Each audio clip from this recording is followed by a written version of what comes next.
Meu sapo guru já autorizou o início da gravação de mais um Pod Marvadão, é o podcast do Marvadão, que costuma abordar temas de Sorocaba, com pessoas, artistas ou profissionais de várias áreas que se dedicam à cidade, que produzem algumas coisas interessantes para a cidade. Então é uma forma da gente homenagear a cidade de Sorocaba, tudo por uma perspectiva partindo de Sorocaba.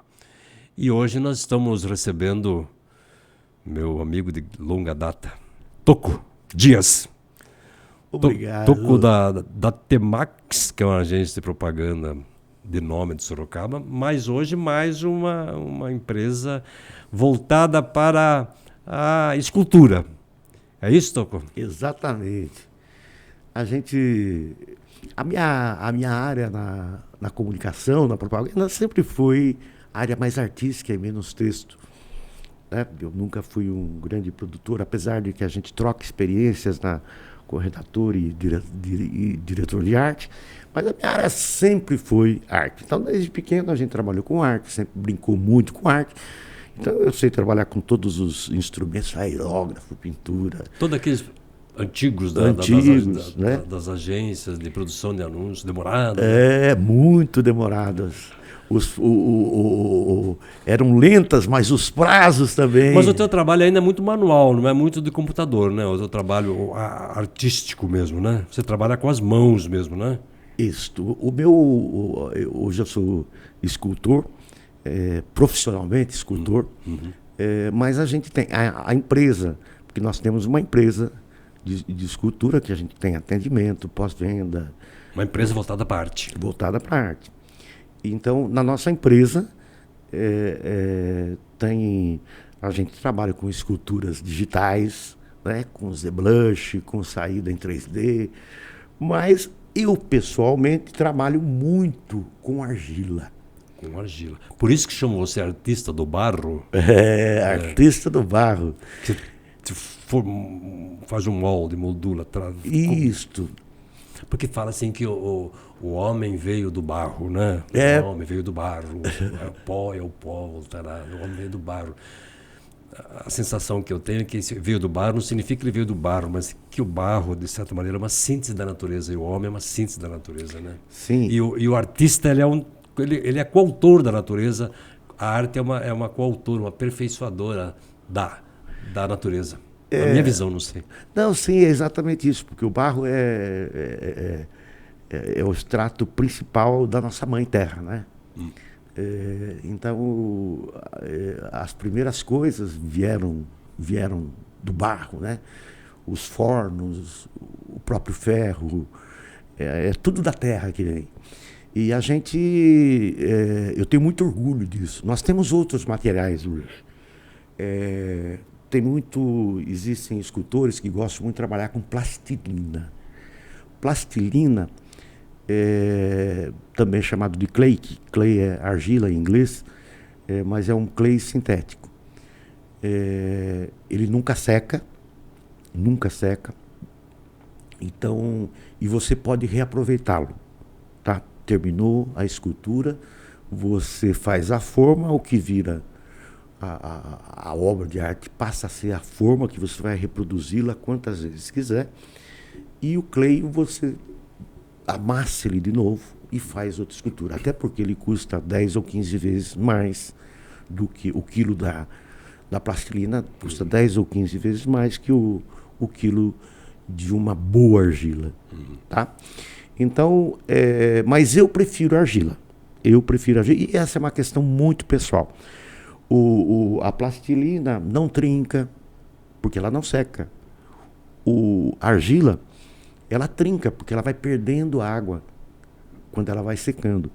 Então, mas é uma questão muito pessoal de cada artista. Deixa eu só voltar um pouquinho, a gente vai conversar muito sobre o teu trabalho como artista, escultor, um pouquinho na área de comunicação social, na área de propaganda e marketing. Você é formado na Escola Superior de Propaganda e Marketing, né? Agora, como que você descobriu esse talento, essa coisa? Você é de Votorantim. Isso. Conta um pouquinho de como você se iniciou nisso, já veio, pronto, você é um autodidata, depois se aperfeiçoou, como é que é o processo? Eu tenho dupla cidadania. Eu nasci em Sorocaba. E depois Votorantim se emancipou e eu tirei a segunda via. Ah, sim, mas seu tempo ainda Votorantim era Sorocaba. Isso, aí eu fui tirar a segunda via da minha certidão de nascimento quando Votorantim já era emancipada e eu me tornei votorantinense. Você mora entre dois mundos. Dois mundos. Mas depois virou um pouco mairinquense também, não virou? Então, mas muito cedo, aos 4 anos, a gente mudou para Mairinque. E aí eu tenho muito apreço, passei minha juventude, minha formação foi lá numa época muito boa, muito gostosa. E então devo muito a Mairinque também. Você elegeu 3 prefeitos lá, não é verdade? Sim, a gente fez campanha, né? Fizemos campanha, fizemos a tua agência da Temax, políticas, né? Isso, com vários prefeitos e a própria os próprios vereadores, tal. É um trabalho que eu gosto muito. Mas conta um pouquinho, como é que era a sua mãe com você? Você era menino levado, arteiro, daí você vivia mexendo com a terra. Conta um pouquinho do teu contato com o teu talento. Pois é, eu sempre gostei muito, né? Sempre desenhei, sempre... E aí tinha uma olaria perto de casa, e eu ia buscar lá. Isso em Mairinque, depois dos 4 anos. Uhum. Isso que eu estou falando da olaria, 10, 11 anos. Ia mesmo a pé na olaria, ia pedir um pedaço de argila e tal. E eu brincava muito, gostava muito. Então aí era coisa de criança mesmo, sem técnica, sem... né? E aí a gente vai crescendo, e aí fiz muita coisa. Ganhava com 11, 12 anos, eu já ganhava o meu dinheirinho, fazia faixa. Então, me procuravam para fazer faixa, pintava faixa na mão, e uma criança de 12 anos, conseguir, no dinheiro de hoje, 50, sei lá, imagina, ninguém tinha isso. Eu tinha... Hoje as crianças mexem com massinha, com outros produtos artificiais. Isso. A tua massinha era lama, então era lama. E até que eu sempre gostei de tudo isso. Então, fiz serigrafia, estudava, procurava. Não existe internet, a gente tinha que buscar essas alternativas, conhecendo alguém que fazia, perguntando, fazendo amizade com quem fazia serigrafia, perguntando o que era essa emulsão, essa tinta. Bico de pena, enfim, a briga por conhecimento era muito mais difícil. Hoje a gente entra na internet. Esse rápido aprendimento seu sobre as coisas, aprendizagem sobre as coisas, te levou logo a trabalhar com propaganda, com veículos de comunicação? Isso, acabei e aí já trabalhei num estúdio de arte, estúdio Misael Garbim, onde aí eu tinha 14 anos, 15 anos, fazia as ilustrações, pintava com aquarela, fotografava com slide para fazer apresentações ou para a empresa, ou ilustração de livro, esse tipo de coisa. Então eu tinha um conhecimento de material por conta da minha investigação, mas também trabalhei nesse estúdio e tal, então eu acabei por osmose entrando. Aqui em Sorocaba, você... Com quem esteve ligação, só rapidamente, para o seu perfil aqui de Sorocaba? Aos 18 anos, eu tive uma briga com a minha mãe, porque essas coisas que eu fazia com argila, tal, casa pequena, é sujeira, é lama, e eu sou desorganizado, tal, e aí a gente teve uma briga, e isso era uma constante. E aí, com 18 anos, eu saí de casa, porque foi uma coisa, um arranca-rabo entre a gente muito grande, e lógico que sem nenhuma violência, mas um confronto de imagine, eu queria casa limpa, né? Uma coisa natural. E eu sujava muito, desorganizado. Não tem como não fazer sujeira. Não tem como. E aí eu saí com 18 anos e nunca mais voltei. Depois casei, faculdade, enfim, filhos, tal. Quando eu saí, eu não estava trabalhando, não tinha... saí e fui dormir na casa de um amigo. Teve um grande amigo meu, o Wilson Soquete, que conhecia aqui uma pessoa maravilhosa e qual eternamente eu vou Aqui em me Sorocaba? lembrar dela. Dona Terezinha, do Diário de Sorocaba. A Terezinha de Luca. Terezinha de O seu Luca. Vitor foi quem me acolheu também quando eu comecei a ser aprendiz de jornalista. E o Wilson, o Wilsinho, era uma pessoa muito dada, muito conversar, mais velho do que eu. Conversou com a dona Tereza e falou que tinha um menino e tal. E aí eles me admitiram no departamento de arte do Diário de Sorocaba. Isso lá em 1978. Tá? Já tinha o Nunes lá? Já era o Nunes? Já tinha Nunes, grande Nunes, grande Nunes. Baiano lá, no Ensino Bravo. Eu fiz muita coisa, títulos de mensagem. Eu era mensageiro, fazia mensagem, tinha mensagem de tudo. Tinha mensagem até. Figuraça. Tinha mensagem até para 31 de março, edição especial dos jornais, 1º de maio, aquelas coisas. Vendia fumaça, né? Vendia fumaça. Na época era normal fazer mensagens Mensagem. as datas. Ganhava dinheiro aí na época. Mas conte. Rei das Peças. Isso. Aquela coisa toda. Genésio. Genésio, Rei das Peças.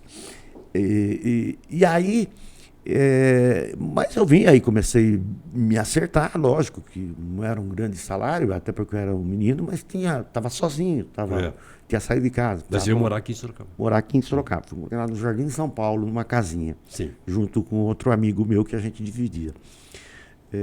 Então, mas eu queria mais, eu queria fazer faculdade e tal. E o orçamento não me permitia pagar cursinho, tal, etc. Aí, novamente, fui conversar com a dona Terezinha,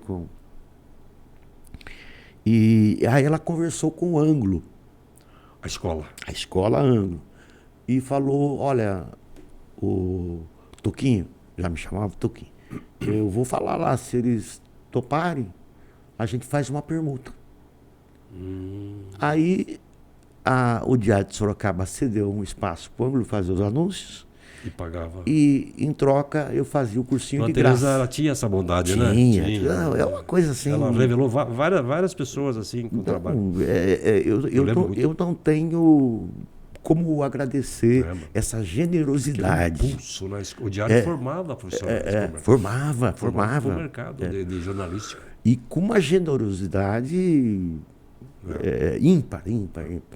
E aí eu fui fazer cursinho, pago pelo Diário de Sorocaba. Para fazer que curso? Curso de? Aí sim, propaganda. Propaganda. Você fez o curso de propaganda? Eu entrei, não terminei ele, tá? Mas da SPM. Sim. Tá? E tiveram alguns problemas de ordem financeira. Mas aí eu consegui entrar na faculdade. Aí fui para São Paulo, morei anos em São Paulo, trabalhei em cima. Aí eu já estava dentro de agências, já estava dentro do mercado. Já tinha experiência, então foi muito bom. Aí quando foi criada pela Fundação Baldino Amaral, a Exata aqui. Exata Comunicações. Eu fui convidado para vir para cá. Que substituiu o departamento de marketing que tinha lá. Isso, exatamente. Onde eu atuei uma época. E aí, algum tempo depois, fui gerente da Ativa, que era a House da Vanel. Por falar nisso, vou lembrar, talvez você não lembre, mas eu até estive falando com você, que era no começo da Álvaro Soares. Ali onde ficava o Galvão. Exatamente, que era o gerente Galvão, geral. Grande Galvão. Que na época, eu lembro de você desse espaço, que era no tempo da Eletrolar, Vanel, que ali era central, acho que é ali que você atuava. Isso, era exato. Olha, a memória agora trouxe um Exatamente, flash de onde eu te conheci pela primeira vez. Exatamente aí. Depois disso, que nós montamos outras agências, tal, a TCM. A TCM você participou. Participei. Você era o T? O T. Você era do Julinho César? Júlio César e o Gonçalves. E o M de José Maria Tomazella. Tomazella, que é o grande jornalista. Grande jornalista. E depois eu saí e montei uma outra. Que se montou, já foi a T-Max. Já foi até Max. Max é T-Max, é Toco Máximo, Toco... Não. Rubinho Maximiano. Rubinho Maximiliano até hoje está atuando. Até hoje. O Max é dele. Ele estava com você? Tava com ele. O Rubinho Maximiliano de veículos, que faz essa coisa toda, né? Depois ele seguiu mais o caminho automobilístico aí Sim. Jornalisticamente, publicitariamente. Eu não sabia ele acabou saindo e o nome estava consolidado, mantivemos o nome. Daí você tocou a T-Max como uma agência. Por mais de 30 anos. Mas isso, as duas já fazia as esculturas junto com... Fazia, mas não profissionalmente. Não profissionalmente. Hoje eu sobrevivo da escultura. Do trabalho profissional de escultura. Você se colocou sempre que você é um diretor de arte. Sim. Explica para quem não entende, qual é a função de um diretor de arte. Ele que pauta, ele que dá a direção estética de uma criação, a linha... Exatamente.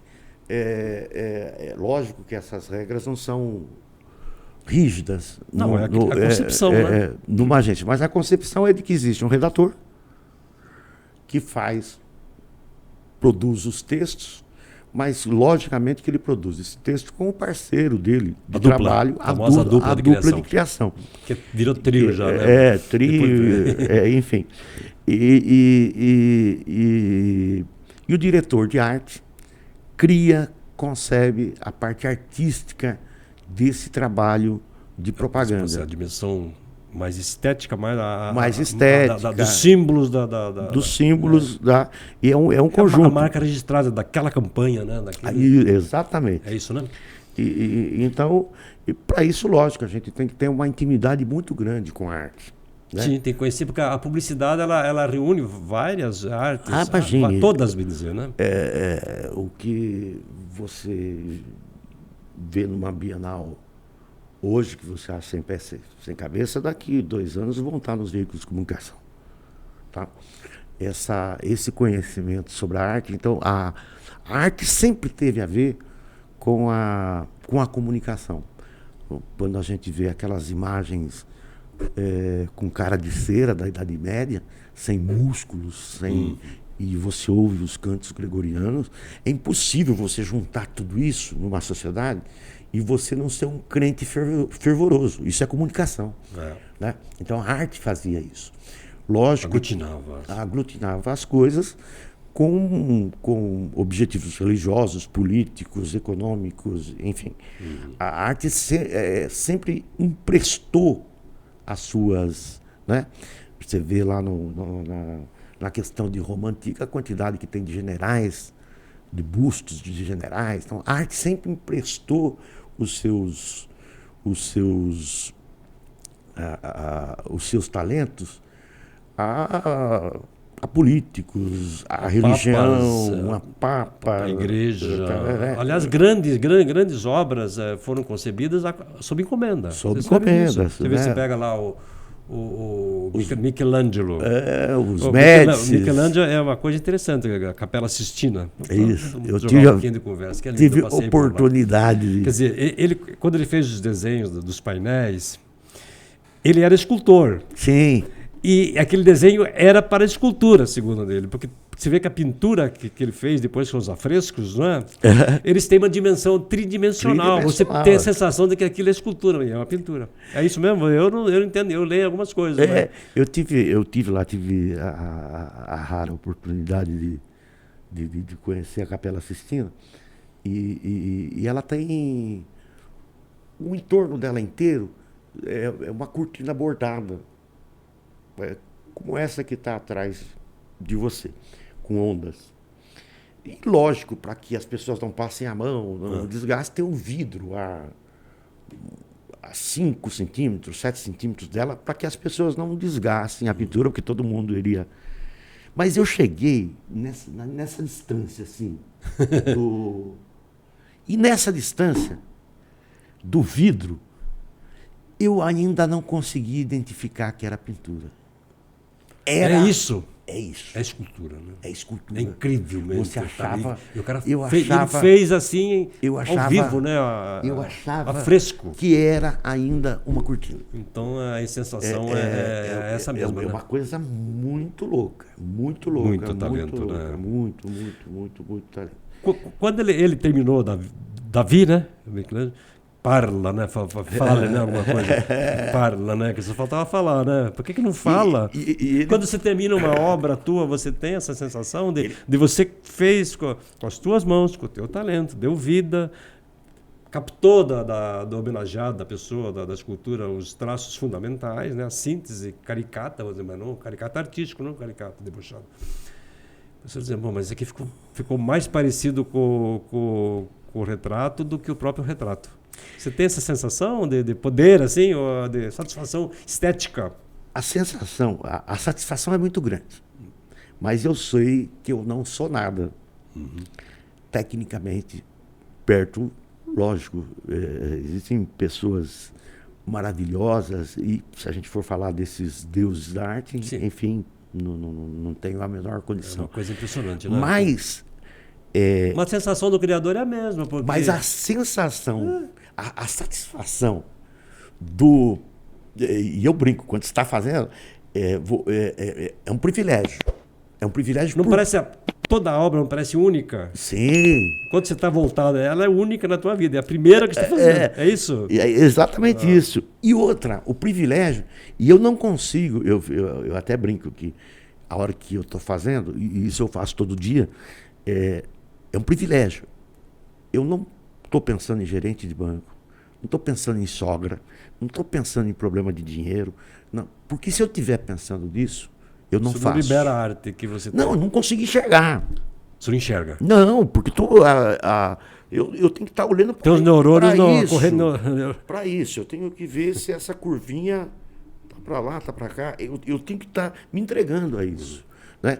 E não são todas as pessoas que têm esse privilégio de passar 6 horas por dia com a cabeça limpa. O teu estúdio é aqui, o teu ateliê, eu acho que é melhor Isso, dizendo, né? Ateliê, aqui em Sorocaba. É, aqui em Sorocaba. Aqui em Sorocaba. Quer dizer que a parte de... Vamos parar de falar um pouco de publicidade nesse momento, vamos falar mais qual é o teu processo de criação. Qual é, para você chegar numa escultura pronta, acabada, rapidamente, quais são as fases? Quantas fases quais são? Então, primeiro que as esculturas são coisas... aparece de tudo, tá? Agora, final de maio, eu estou indo para Belém do Pará participar de uma comemoração dos 100 anos de Rui Barata. Rui Barata foi talvez o primeiro brasileiro que levantou a questão da defesa da Amazônia, dos povos originários. Ele foi o grande parceiro de Fafá de Belém.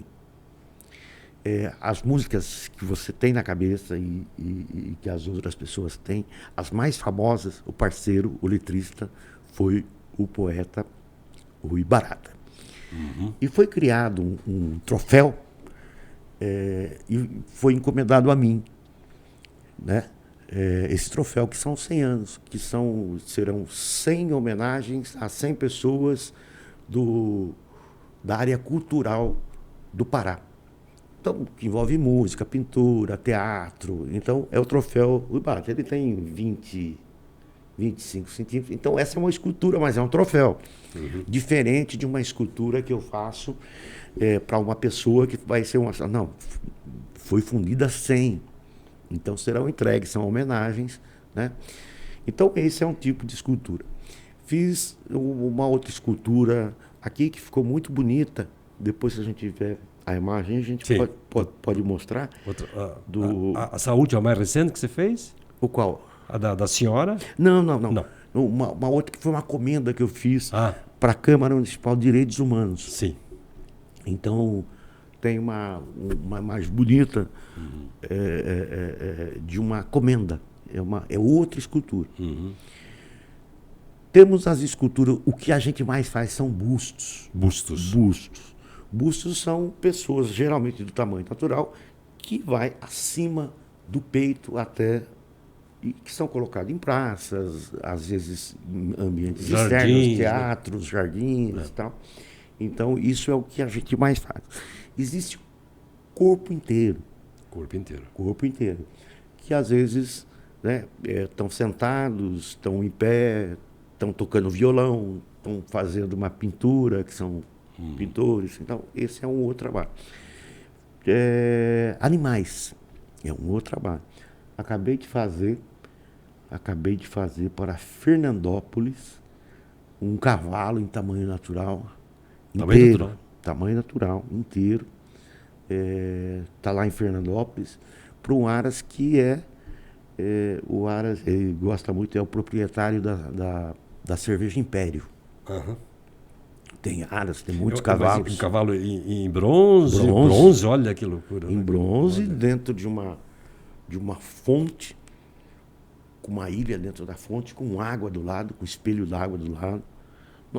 Nós teremos fotos aí. Então, esse foi um trabalho muito grande, muito trabalhoso. E não era um cavalo qualquer. Era como o trabalho de uma pessoa. Era aquele cavalo que eu fui lá, vi, ele tinha características próprias de veia, tinha a visão. Era único, era ele, né?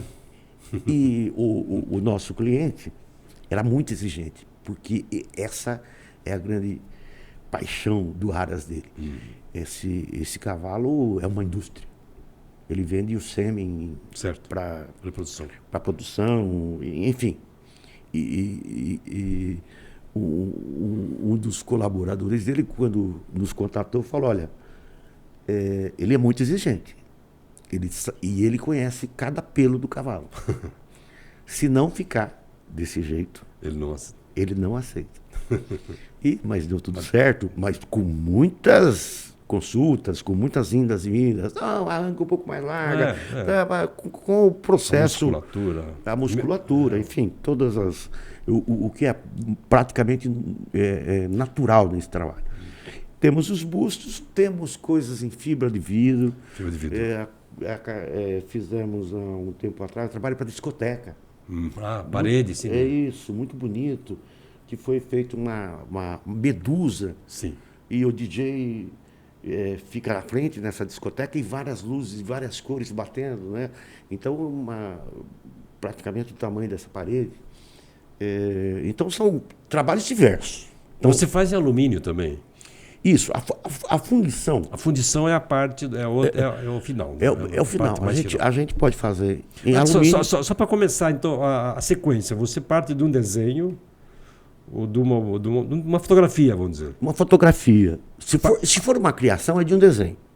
Certo. Se eu for fazer uma criação minha. Certo. Se eu for fazer uma pessoa... Aí tem que ser uma foto de frente, de perfil, de preferência. De perfil, poder pegar é muito importante, mas às vezes não existe.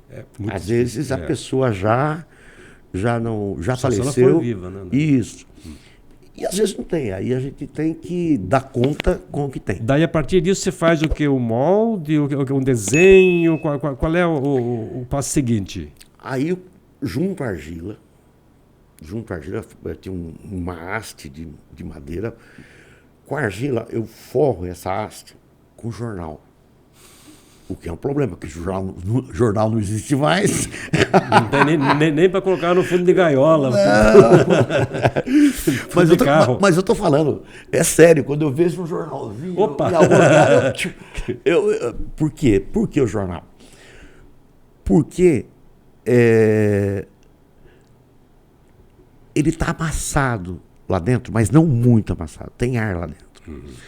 Quando eu forro ele de argila e começo a esculpir, a partir desse momento começa a perder água. Começou a perder água. O jornal absorve. Existe a contração da argila. A contração. E o jornal, por estar oco lá dentro, ele contrai junto. Se for uma massa só de argila, a hora que essa contração acontece, vai trincar tudo. Tá? Então, por isso que algum material... Por exemplo, não posso colocar isopor. Isopor eu posso colocar na plastilina, que não seca, não contrai. Tudo que seca, contrai. Se eu colocar isopor dentro, a hora que ela começar a perder água e a se movimentar a argila, ela vai trincar do mesmo jeito, porque o isopor não se move. O jornal, sim.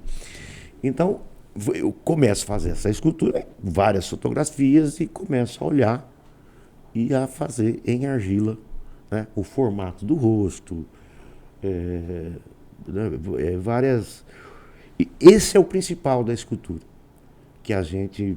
Você dá a forma, realmente. A forma, né? Nada de detalhe ainda, nada. Porque o detalhe que é mortal, né? Ser tal, eu não sei. E se a estrutura não estiver correta, o detalhe nunca vai responder. Daí esse barro ele vai secando aos poucos. Vai secando e aos você vai corrigindo o detalhe de rugas de expressão, Isso, esgar, jeito, isso. sorriso. Mas toda tarde, a hora que eu vou, ou à noite, no meu caso, bem à noite, 1h, 2h da manhã, que eu vou embora, eu cubro com um pano molhado, úmido. Para manter a umidade. Para manter a umidade. Para dar condição de você ainda retocar. E fazer isso. Fecho com plástico, com saco plástico, saco de lixo, saco transparente, para que ele mantenha no próximo dia o frescor, né? O frescor, a maleabilidade para a gente continuar o trabalho. Porque um trabalho desse, às vezes, um busto, eu vou gastar, 200 horas, 150. Depende, às vezes não existe muita regra. Lógico que com o tempo você vai pegando mais habilidade, isso acontece como qualquer outro trabalho. Mas existem alguns trabalhos que são mais difíceis. Não tem a ver com o formato do rosto, não tem. Alguns trabalhos que... Mas por quê? Por causa da exigência do cliente, que tem um motivo emocional, achar que a foto não corresponde exatamente ao que ele foi, né? Existem dois problemas. A gente trabalha com uma foto base, que é contratual, inclusive, né? Esta é a foto tal, né? Base, eu quero igual essa. Só que... Mas a pessoa tem lembrança dele mais novo, não sei. Tem lembrança do conceito. Conceito da figura. Pessoa, da figura da pessoa, do gênio da pessoa, da personalidade. Do movimento dela. Do movimento dela. Isso é difícil captar, né? Isso não vem numa foto. Não. Uma foto pode ter um sentido de movimento, mas... Sim, não vem. Não. E às vezes essa escolha, como as pessoas não são especialistas nisso, essa escolha ela não transparece essa personalidade. Acho que nós temos um exemplo, Toco. Você trouxe uma última criação sua. Isso. Que foi a partir de uma foto. Isso. Porque normalmente a gente pensa a escultura como alguém que já faleceu, alguém que é histórico, que está congelado no tempo, já tem.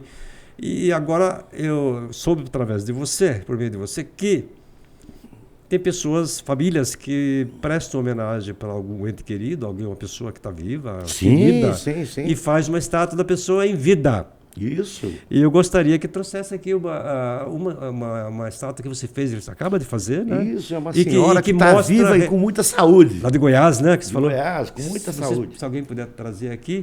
E na verdade, ela mandou esta foto aqui, né? A família mandou. A família mandou porque... E ela não viu nada ainda. Ainda não. Ela não sabe. Ó, tá mostrando no que legal. Tá mostrando, olha, essa é a foto que na verdade... A foto base, lógico. A foto base que você fez, transformou isso aqui em barro. Em argila. Depois foi feita uma forma. Uma forma de silicone. Depois foi feito, essa especificamente não é de bronze, essa foi feita em fibra de vidro. Fibra de vidro, que é um material diferenciado. Diferenciado. Mas a durabilidade é a mesma? Ou... Olha, nós estamos falando do bronze. O bronze é mais nobre, né? Eu acho que é mais... É nobre, tem garantia de 2.000 anos. E logicamente que a fibra não, mas vai durar 100 anos. Sim. Se ela não cair, se você não martelar... tem uma questão hoje muito complicada, que são os furtos. furtos. Nossa, Sorocaba não tem um monumento que tenha suas placas identificatórias. Pois é, porque o bronze tem valor de mercado. Cemitérios, né? Cemitério. Se você derreteu ele, ele vale dinheiro. Vale muito. Uma escultura de fibra de vidro, se ela for furtada, ela não vale nada. Não dá para derreter. Não dá para derreter. Não. Acrílico, eu não entendo nada de material acrílico, é um material opcional também, o acrílico. A fibra de vidro. Fibra de vidro. Fibra de vidro é o acrílico junto com uma manta de vidro atrás para ficar mais forte. Certo. Mas é o acrílico. É isso. É o acrílico. Agora, eu vi que pode ser feito eventualmente até em 3D. Isso. O que é isso? É uma impressora de 3D que se Como eu te disse, eu gosto muito da argila e faço coisas em argila manualmente, certo. olhando, né? Mas hoje existem programas de computadores, como se fazia contabilidade do papel e passou a se fazer no programa de contabilidade, como a gente escrevia texto na máquina de escrever e hoje a gente faz no computador, existem programas que podem fazer a escultura num programa de computador. Ela responde exatamente ao seu toque. Ela tem uma mesinha digitalizada que quando eu aperta também a minha imagem lá. Olha. Quando eu levanta também a imagem. É uma transmissão... Com algumas vantagens. Tem vantagem, tudo tem vantagem e desvantagem. Mas não é artesanal. Não é artesanal. Precisa da habilidade de escultor. Mas, por exemplo, quando eu estou fazendo isso no computador, você imagine eu fazendo um cara dando uma bicicleta, chutando para cima, que ele fica apoiado só na pontinha de um pé. Eu fazendo isso em argila. Tem gravidade. Tem uma estrutura de ferro dentro. Ela pode cair, com o tempo vai trincar, se você demorar muito. Ali no computador não existe gravidade. Certo. Já é uma coisa fabulosa em termos de eu posso dormir, entrar em coma, ficar 40 anos e voltar depois e continuar. Se eu ficar mais do que o mês deixar aquela escultura na argila, ela acabou, caiu, ressecou. Né? Então a gravidade já é uma coisa muito importante para a gente fazer no... A argila, ela não é secada no sol, ela é secada na sombra, né? É isso? Exatamente. Para não... Quando ela vai perder água, né? Ela vai perder água. Mas se essa perda for brusca, inevitavelmente ela vai rachar muito. Tanto que a gente já viu, eu não sei se quem conhece, já passou em frente à olaria, mesmo tijolos, que são uma coisa bem grosseira e tal, eles ficam, antes de ser assado, dentro de um galpão, na sombra. Vamos atentar para essas imagens aqui. Sim. Essa aí está... Essa é argila. Comenta um pouco. Então, recebi aquela foto que vocês viram aqui antes, e aí começamos a fazer... É esta foto aqui. Essa aí. Então a gente fez em argila, olhando, de lado, de atrás. Isso a gente está falando num processo aí de 100 horas, 150 horas de trabalho. Pedimos opinião de outras pessoas que não seja o cliente ainda, né, do colega de trabalho, do vizinho, enfim. Depois disso, a hora que a gente acha que está muito parecido, porque o nome disso técnico chama likeness. Likeness é o termo, tudo em inglês hoje, né? Dá até vergonha, mas eu tenho que falar. Chama likeness, todos os escultores chamam de likeness, que é o que? Semelhança. Semelhança. Você faz por semelhança. Então, quando você acha que está bem semelhante, aí você manda para o cliente essa imagem. Daí você manda fazer o molde. Então, por enquanto, vou mandar. Ele tem que aprovar ainda. Aprovar. Aí ele vai me falar, olha, o olhinho tá... Essa ruguinha aqui não é bem assim. Ela está muito triste, ou não, está muito alegre, ou enfim. E aí a gente... Porque, não sei, porque uma coisa é você olhar na foto, a profundidade. Isso. Ela engana, porque quando você faz ela com espaço e profundidade e tal, aí a luz ela tem outro efeito Sim, no rosto, sim. né? Então, essa coisa da profundidade. Então, é importante, é por isso que a gente pede encarecidamente que a gente tenha alguma foto de perfil. E não precisa ser foto, pode ser um framing de um vídeo, porque é muito difícil a gente... Que dá a real dimensão do espaço, né? Do espaço, do tamanho do nariz, desse perfil, né? Que dá a marca da expressão, né? E às vezes é tão importante que a gente começa a fazer a escultura pelo perfil. Tá? Porque é o que dá a linha. Isso.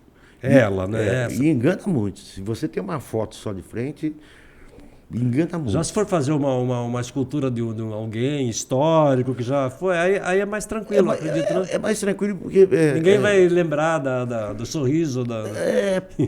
Porque não tem envolvimento emocional com a obra. Emocional. Isso é fundamental. A cumplicidade emocional que faz a pessoa querer que seja aquilo, né? Exatamente. E a impressão que eu, como filho, e você, como amigo, possa ter da mesma pessoa é diferente. Você pode achar porque você prestar conviveu... atenção em outras coisas. Você conviveu com ela, por exemplo, numa situação de boemia. Vocês iam lá, tomavam sorriso, gestos mais largos. E eu, filho, uma pessoa severa. Tá? Então, mas contrita, né? É difícil. Então, às vezes a gente passa por isso. Depois disso, a gente, depois de aprovado, foi enviado... Esta peça que está aqui, essa já está acabada. Já está acabada. A homenageada ainda nem viu. Nem viu. Mas é surpresa para ela. Mas não vai chegar, acredito, até Goiás. Agora, passar daqui para aqui, você manda para uma fundição. Mando para uma fundição. Ou seja, de fibra. Fibra. Ou bronze. Ou alumínio. Né? Essa aqui está em? Está em fibra de vidro. Fibra de vidro e depois você o acabamento da pintura. Foi pintado, eu mesmo pintei. Certo. O de bronze tem uma coisa, vou tentar ser bem rapidinho, só para vocês verem como é que é o processo. Essa fundição que a gente trabalha é a melhor fundição que a gente tem no Brasil. Uhum. Temos outras, mas é a melhor. Tem fundição melhor no mundo? Tem. Por exemplo, os ingleses fazem as melhores esculturas de porte gigantesco. Eles têm uma tecnologia... Equestre, né? Os italianos fazem as melhores menores. Então o detalhe é muito... E isso tem uma história e a gente poderia falar disso assim, isso de uma maneira apaixonante, né? De uma maneira gostosa, que aí é a vinda da família imperial por aqui no Brasil, depois a volta dela lá, por isso que vieram os artistas, as fundições, blá, blá, blá, blá. O Senai montou um curso há 10 anos atrás de fundição. Enfim, é um assunto fascinante. Se ela fosse feita... Ela foi feita em vidro. Em fibra de vidro. Fibra de vidro. Se ela fosse feita em bronze, como é que faz? Manda para fundição de bronze. Aí, pega isso aí e eles passam com um pincelzinho silicone. Porque o silicone é mole enquanto ele não cura. Ele capta toda a nervura, todo o tudo. desenho do rosto. Só que o silicone é muito caro. A gente poderia fazer uma caixa de silicone desse tamanho, abrir no meio e ser que nem um ovo de Páscoa aberto. Mas como é muito caro, o que faz? Faz só uma camada em toda ela, a orelha, o olho, blá, de 2 centímetros. Para se manter em pé, porque o silicone é mole, bota gesso do lado. Então ela fica corta no meio e abre como um ovo de Páscoa. O negativo dela. Tá? Abriu, fechou. Às vezes estraga um pouco, enfim, passa a ser a sua obra ali.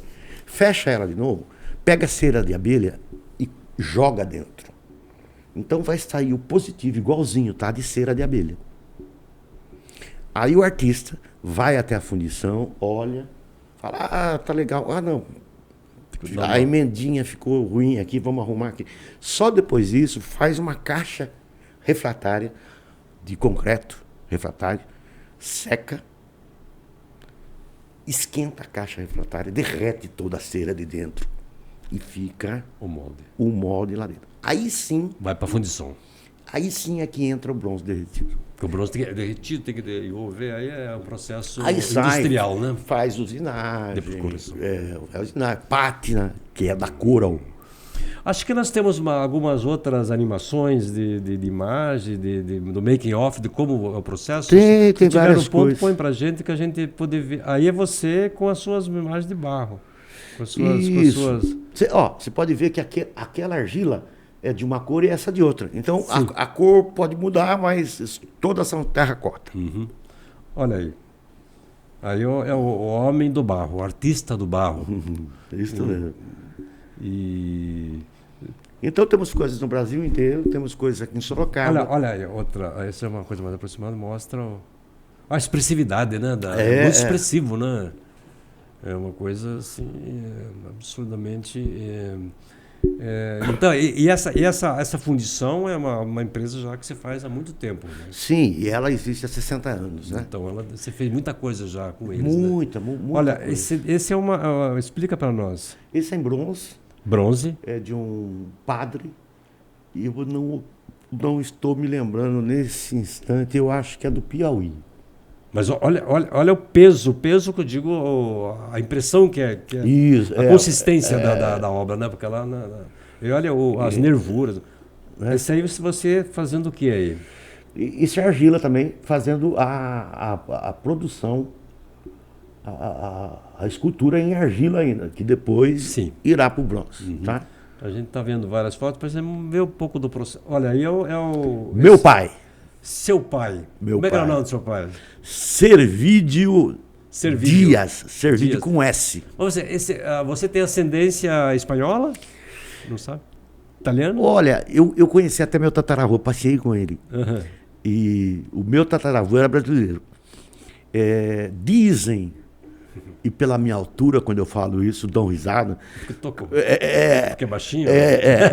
Dizem que eu tive um outro tataravô do outro lado que era alemão, e a turma cai na gargalhada. Quando eu falei uma hora que a escultura ela tem um quezinho de expressionismo da caricatura, da coisa, Sim. porque você olha o seu pai aqui, olha, a boca tem um pequeno reforço para comunicar melhor, o exagero para sim. mostrar o todo, não é? É a impressão minha, quer dizer, então ela não é uma coisa lisa, ela tem vínculo, ela tem espaço, né? E a gente pode fazer os acabamentos, a gente pode fazer de um monte de jeito. Eu gosto muito de coisa solta, que pareça a pessoa que tem a fisionomia mais solta. Mas a maioria dos clientes querem, Congelada, congeladura. não, querem muito lisinho, muito delicadinho. Então eu acabo fazer uma plástica uma coisa muito bem acabada. Eu gosto de coisa um pouco rude, um pouco real, real, né? mas com a fisionomia. Com impacto fisionômico, né? É. Entendo. Mas a maioria. Então, você vê que essa do meu pai, aí eu me permito, que é minha, eu sou cliente. Você conhece muito, né? Não, eu sou cliente. Você pode ver que ela está cheia de Porque você fez pinceladas. Você fez o pai que você vê, né? O pai Isso, que você conhece. Né? Podemos passar outras imagens, se tivermos, que essas imagens são muito ilustrativas e dão realmente... Aí você está onde? Esse aqui... Não é você, né? Sou eu. Está diferente aí. Esse sou eu fazendo no hotel aqui em Sorocaba, que teve um congresso de dentistas. E eu estava fazendo uma escultura lá, que para que eles vissem, e chamava... inclusive utilizei uma prótese na boca dessa escultura, ficou muito bonito. Vou falar sobre isso daqui a pouco também. Sobre Opa, vamos lá. Olha, aí é... Eu estou na USP, aí... Este é um trabalho que você faz para a USP. Conta um pouco a história da USP. Você é o que na USP? Você é professor? Você é... Então, eu fui fazer... Essa aqui é a doutora professora responsável pela prótese buco. Prótese buco é uma área da odontologia e ela coordena pós-graduação e estágios de prótese buco. tudo que acontece do pescoço para cima, que precisa de prótese, ela é a responsável na USP. Mas o médico normalmente não sabe fazer isso, né? Ele precisa de um artista Pois é. para ajudar, né, no design A técnica você aprende, mas não existe exigência nenhuma para que um dentista seja escultor. E quando a gente... Olha aqui, workshop, escultura. Esse é um workshop, digamos, esse é o meu... Você faz um workshop lá na USP? Fizemos 2. Você é professor lá? Não, eu sou contratado, Você professor. não Na pós? quando fazem os cursos especializados em sim. pós, eu dou uma aula de escultura, de orelha, Entendi. de nariz, Entendi.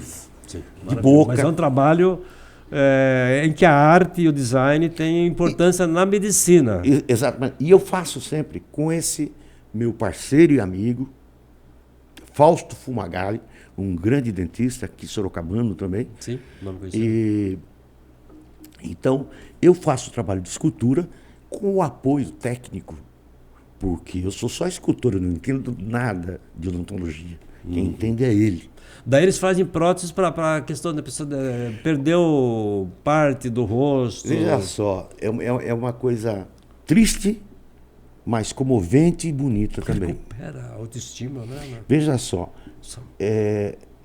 eu não sei se quem está nos vendo já teve a oportunidade de ver, mas às vezes em acidentes ou câncer de pele, as pessoas perdem pedaço da face inteira. Nariz, orelha, ou acidente mesmo de carro, né? Isso pode acontecer. Nos casos mais agressivos, até eles começam inclusive com câncer de pele, que a gente acha que é uma coisa mais tranquila. Formam-se buracos onde aparece a parte nasal interna, uma coisa assim muito agressiva, interna do nariz. E aí acaba formando pus, é uma coisa assim terrível. Um aspecto de saúde, para a saúde e estético também. E estético, o que dá o que causa na pessoa um trauma social muito grande. Não, a pessoa ela não consegue não se encontra, né? ir numa padaria, ela não consegue ir no supermercado, às vezes tem netinhos que não conseguem, porque é muito agressiva a visão. A pessoa tem uma certa repulsa, né? Então, aí a gente faz com silicone e com várias técnicas de estrutura interna que tem. Porque pode ser com ímã, pode ser com colas especiais, tudo isso que eles entendem. Não sou eu. Então você continua ativo nesse trabalho. Paramos um tempo paralelo ao que você faz, mas que tem tudo a ver com o que você faz. Mas paramos um tempo com as presenciais como todo mundo, durante a pandemia, e agora estamos retornando. Se tiver mais algumas fotos, vamos ver agora nesse bloco. Temos. Para a gente poder... Tem muita foto, eu selecionei algumas. Essa aqui já é uma obra... Esse aqui é o Senai de Sorocaba. Você fez algumas obras de Sorocaba, você estava falando, Isso, né?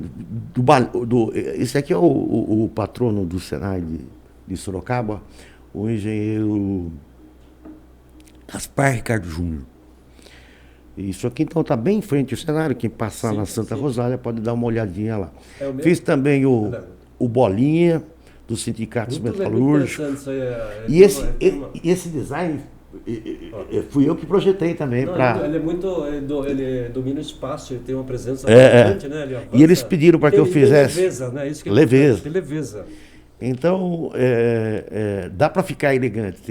Tem gente que acha que busto é careta. Aquela coisa meio engessada. Mas aí eu falei, então deixa eu desenhar para vocês agora cultura de almanaque, hein? Essa aqui ninguém sabe. Como é que chama esse pedestal? Peanha! Essa é só para quem... Eu falei, deixa eu fazer o desenho dessa peanha. E aí foi feito numa metalúrgica aqui de Sorocaba, que era amigo de Senai, amigo nosso também.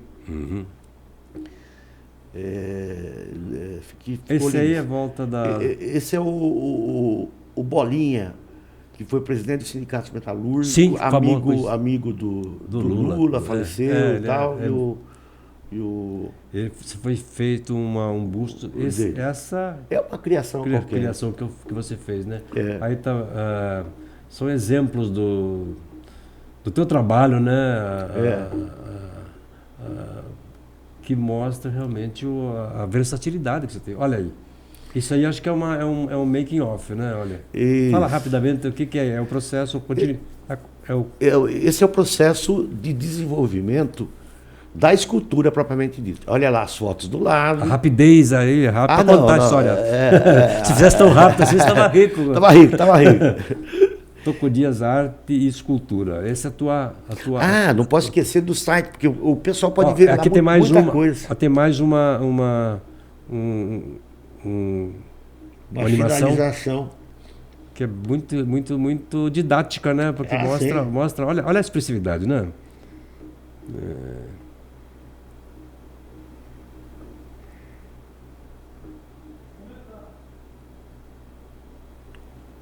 E esse é o meu estúdio.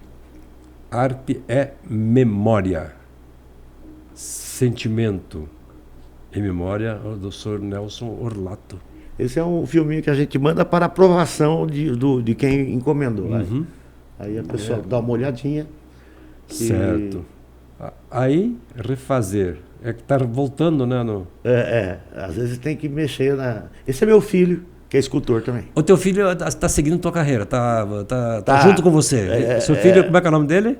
Guilherme Ramos da Costa Dias. Embora ele seja assistente social... Mas virou... Mas ele sempre foi desenhista, né? Sempre foi. Manda bem. Muito bem. Aqui, esses desenhos são muito preciosos. Marca de expressão, que é a chave da... Olha que são desenhos rápidos, passam num instantinho e são divertidos até, né? Porque é como que o artista faz ao longo do processo todo, né? Até chegar a arte final, não, o modelo e a peça como um todo, né? Agora tem a parte de carregar pedra também, né? Você nunca fez nada em pedra? Então, pedra pedra, madeira, não é a tua praia? Não. Uhum. É por algumas razões. Gostaria, sabe? Por algumas razões. Pedra dá para fazer em pedra-sabão. O Cristo Redentor é pedra-sabão? Então, parece que é pedra-sabão. Porque são triângulos de pedra-sabão com suporte embaixo. Porque parece que é Art Deco, né? Acredito que seja assim, porque eles são montados. Da época da Art Deco. Todas as curiosidades. Né? Porque o Cristo é uma escultura de paisagem.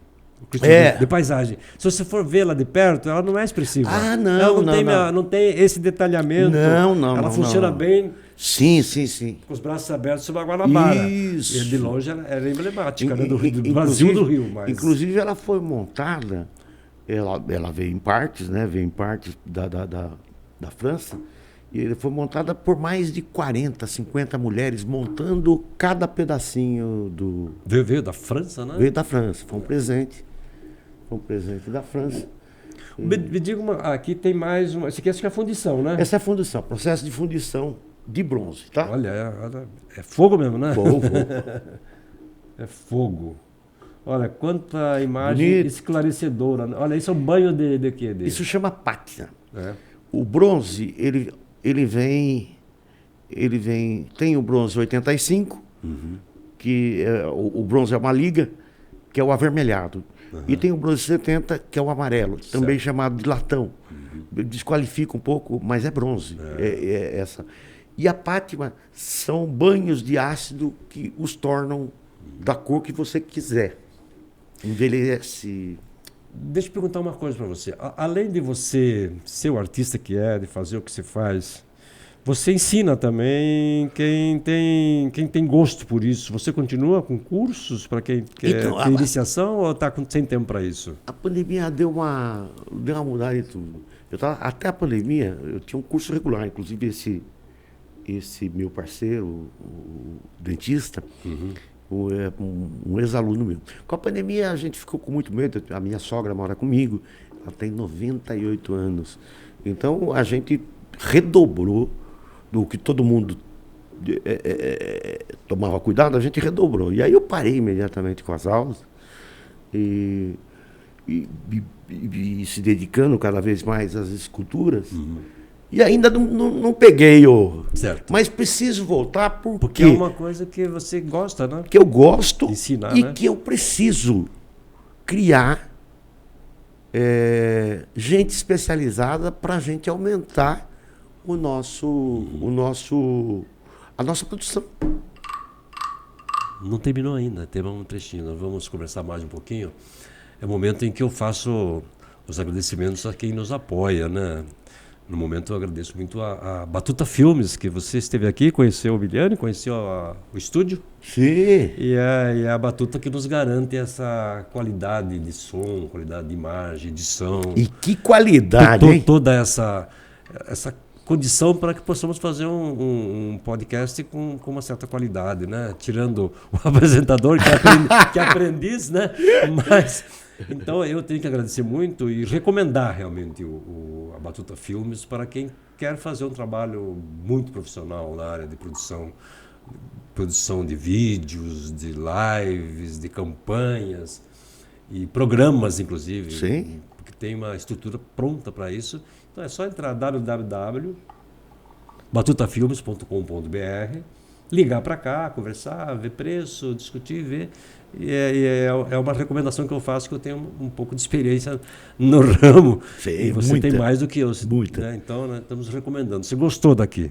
Imagine, eu fiquei fascinado porque eu estou vindo aqui pela primeira vez depois da mudança. Isso é uma TV. Isso é uma TV. Tem estrutura. Estrutura TV. Tem um pé direito de 5 metros. Cabe caminhão dentro. Cabe caminhão, programa. Não é? Produção do programa. Muito aqui, bom. né? Estão de parabéns. Então, o Sapo deu esse recadinho e a gente espera que outros apoiadores cheguem para que possamos continuar cada vez mais com o Pode Marvadão. Pode quase tudo. Pode.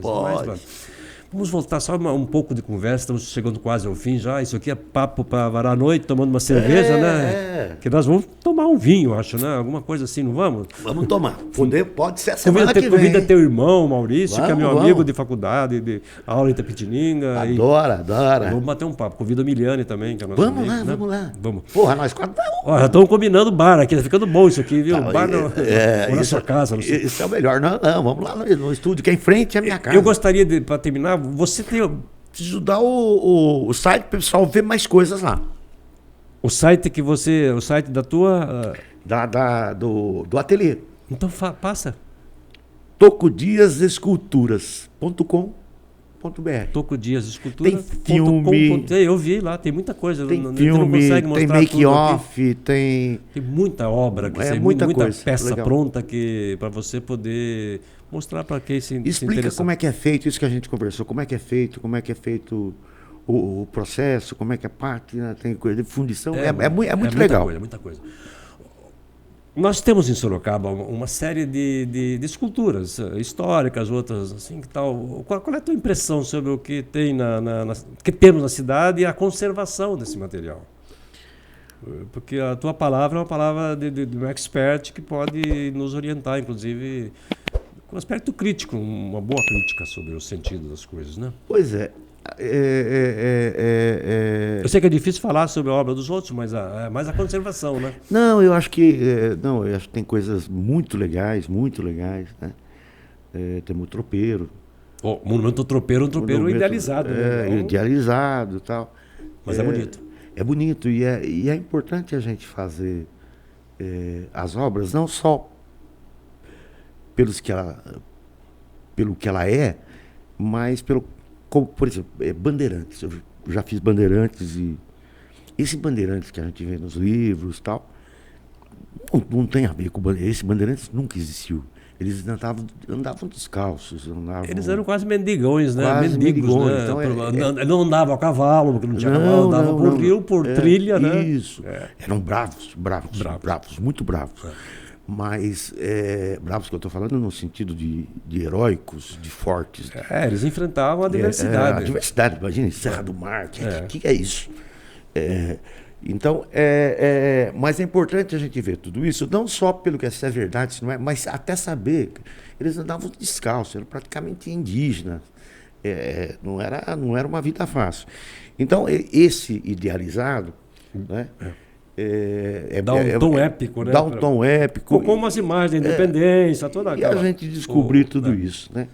Agora, eu acho que a Sorocaba é uma cidade razoavelmente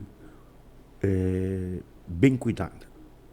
Mas nós estamos falando de uma cidade que tem o PIB maior do que muitos estados do Brasil. Verdade. Tá? Então, nós estamos falando de uma riqueza de dinheiro de monte, muito dinheiro. Então, a gente poderia ser muito melhor do que é com relação à cultura. E quando eu falo cultura, olha, a gente estava saindo daqui... Você já foi membro do Conselho da Cultura? Fui presidente da Cultura, do Conselho de Cultura. Encontrei aqui, você estava fazendo uma belíssima entrevista com ele, o Caramês, até falei que o Caramês foi uma das pessoas que mais fez pela cultura. Muitos eventos. Muitos eventos. Importante, uma parte da cultura. É importante a gente dizer que cultura não é artista, né? Artista é uma parte da cultura. Sim. Né? Tem outra parte da cultura, quando eu estou falando do feijão tropeiro, que a gente não tem, que São José dos Campos, Taubaté, tem muito mais, muito menos de história de tropeirismo, mas tem muito mais produção do comercial. Aproveita jantar, melhor. Aproveita melhor. Tá? Isso é cultura também. O Sorocaba tem um problema, na minha visão, falta de continuidade em alguns projetos. Tanta coisa, o caminho das tropas. Fizeram, depois já não existe mais nada. Então, as coisas não duram muito tempo. Porque muda governo, muda não sei o quê. Então, a continuidade é que faz o envolvimento da população. E a pequenez de achar que cultura dá despesa. Cultura pode virar moeda corrente. Eu estou vivendo de cultura. Você vive totalmente de cultura, né? Entendeu? Você faz do teu talento, tua arte. Se eu levo carne moída para casa fazendo escultura, porque uma cidade com PIB, com uma história que tem. Com uma história do tropeiro, com mais de meia centena de atividades importantes ao redor dela. 2.000 empresas, sei lá quantas empresas que tem. Não, estou falando culturais. A gente está falando do sítio arqueológico de Porto Feliz, a gente está falando de Torre de Pedra, a gente está falando da Estrada do Vinho, a região metropolitana. O envoltório que envolve. A 100 quilômetros de São Paulo. Paulistano quer gastar dinheiro em final de semana, não quer ficar em São Paulo. É só se organizar e manter nível de qualidade de serviço, né? Então a gente tem condição de fazer, tem condição de vender. Sorocaba e região. Às vezes, eu estive nesses dias no lugar onde está o monumento ao tropeiro, que é uma beleza, mas está mal cheiroso, mal cuidado. Não tem as placas identificadas, não tem mais nada. Nem é o monumento ao algodão, que tinha o algodão lá, que não tem mais nada. As placas do Baltazar Fernandes, todos os monumentos de Sorocaba estão sem as placas de identificação. Quer dizer, então... É da cultura, é do jeito desse roubo isso para transformar metal em pó, né? Quer dizer, em pedra. Sim. Em pedra. Pedra. Você entendeu, né? Entendi. Então, e não há uma maneira de você transformar a cidade, que as pessoas cuidem do seu patrimônio. Então, é uma coisa que eu gosto muito de Sorocaba, como você. Nossa, imagina. Eu tenho raiz aqui, adoro. Mas é uma coisa que a gente vê, eu vejo toda hora. E quando eu vejo, fotografo e já publico e tal. Porque precisa ter uma política cultural assim, voltada realmente para preservar. Não só aquela preservação estática, Sim. né? Tem que deixar a população fazer a sua cultura, fazer a sua arte, fazer os seus programas. A prefeitura dá apenas suporte, não criar dificuldades, isso já é uma grande coisa, né? Sim, sim. E quando a gente está falando de cultura, é importante, a gente falei do trabalho do Caramês, que é um dos mais importantes nessa área que teve na história de Sorocaba. Sim, ele tem continuidade, tem 40 anos ele por aí. Pedrinho Salomão. Tiveram. Tava te falando que a primeira vez que eu vi Chico Buarque, a única vez que eu vi Chico Buarque na minha vida foi... Para a gente encerrar, voltando um pouquinho para propaganda e marketing, que é um assunto que você é expert na área também, embora agora esteja mais lidado, mas não perde o faro, né? Não perde a observação. Como que você vê o mercado hoje? Porque havia uma época que tinha muitas agências. Eu tive agências, tinha agências pequenas, tal, mas faziam um trabalho, né? Hoje, como que está o mercado, na tua visão da propaganda, do marketing? Como é que, com a chegada da internet, como está Sorocaba nesse sentido? Qual é a tua visão? O mundo mudou, não foi Sorocaba, Sim. Né? O mundo mudou completamente. E quando a gente fala do mundo mudar, a gente está falando também das relações, tudo é economia. Tudo é economia. Quando a gente está falando, quando eu montei há 30 anos a minha agência, nós tínhamos anunciantes locais, estava acabando de vir para cá as TVs, tanto o SBT quanto como a TV Aliança. Metropolitana, né?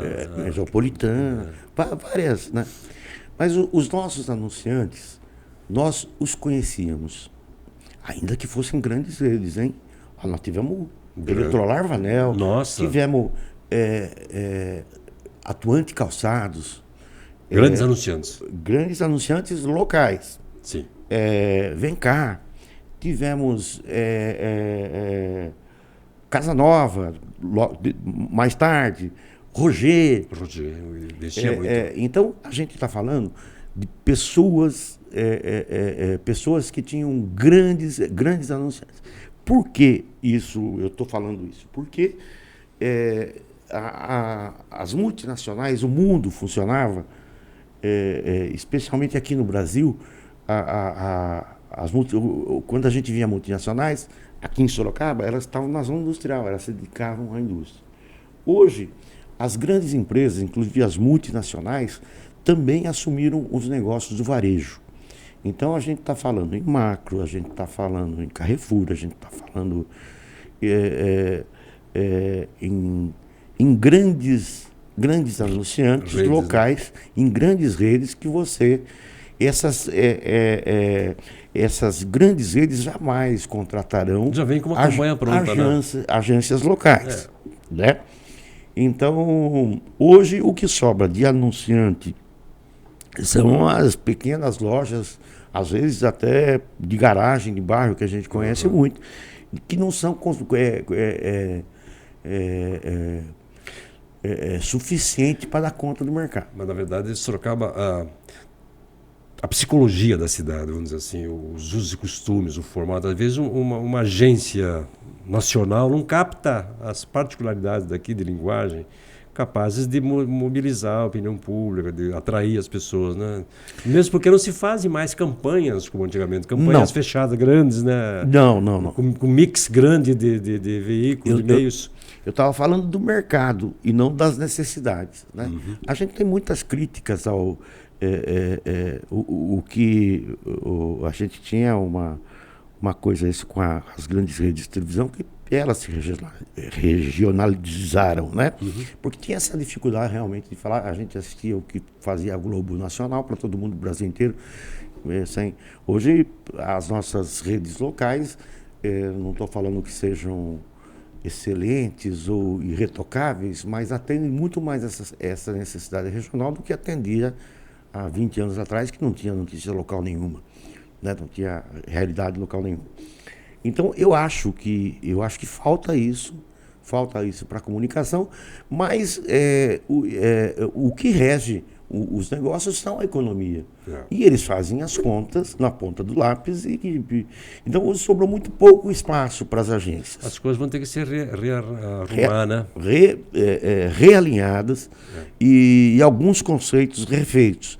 Eu converso um pouco com... agora falando em conteúdo e método, uma coisa que a gente sempre trabalhou em comunicação era conceito. Porque a gente aprendeu muito que eu cheguei muitas vezes a falar que 10 tijolos não são igual A um, mais um, mais um. 10 tem um resultado maior do que 10 isolados. Né? Porque ele formou um conceito. Né? A memorização. E cheguei a falar a diversos clientes meus. Diversos clientes meus. Olha, em vez de a gente fazer um comercial, se a gente for fazer um comercial de 30 segundos no período de 2 meses, dia sim, dia não, vamos pegar esse dinheiro e vamos fazer um churrasco. A gente enche a cara, compra cerveja, se diverte, porque isso não adianta nada. Ou a gente faz o churrasco, ou a gente junta eles em 3 dias. Para a gente memorizar, para a gente criar conceito, para a gente... Né? E hoje, esse jeito de fazer as coisas não existe mais. Eu não tenho ainda posição fechada a respeito disso. Mas o conceito está sendo deixado de lado, o nonsense. Existia uma coisa que era, né, a gente sempre falava o porquê das coisas. Né? Se eu estou dizendo que isso aqui te mata a sede, por trás de toda a ideia, por trás da coisa, eu explicava de algum jeito que mata a sede porque está gelado. Porque está calor de 40 graus, porque está... Isso não existe agora. Não precisa mais isso no imediato. Não está sendo feito. Eu acho que precisa de alguns anos para a gente reavaliar o jeito que está sendo feito a comunicação. Um dia o macaco vira homem, eu falo sempre, e o mundo muda, toma jeito. Toco, o papo é muito bom, vai longe, isso se estende por muito tempo. Nós estamos chegando ao fim, foi uma satisfação recebê-lo aqui, trazer todo o seu conhecimento em marketing e, sobretudo, na tua arte, que é maravilhosa, né? Tudo que se faz, então... e uma novidade é que as pessoas... Está ficando normal fazer homenagem em vida... Sim. Fazendo um busto, fazendo uma escultura de uma pessoa querida, enquanto ela ainda está aqui entre nós, para materializar já em vida o carinho que a gente tem por elas. Então, tá a dica do teu trabalho, que está à disposição da cidade, da região, do Brasil. Sim. E do mundo, né? Porque essas coisas não têm mais limite. Começamos, né? Agora. Muito obrigado pela tua presença. Eu que agradeço a lembrança, a gentileza, a oportunidade de falar com as pessoas, e eu gostaria de deixar claro para todo mundo que nos vê agora, que tem interesse, é só entrar no nosso site, tem lá o WhatsApp, professores, alunos que tiverem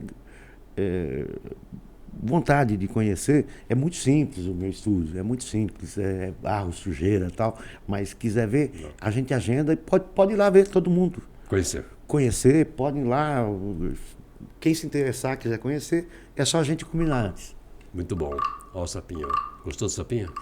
Maravilhoso! Olha que som parecido, né? Tem, exatamente. E assim, dessa forma descontraída, estamos terminando mais um Pod Marvadão. Muito obrigado. Toda terça-feira, às 19 horas, uma nova entrevista entra ao ar. Obrigado e em té.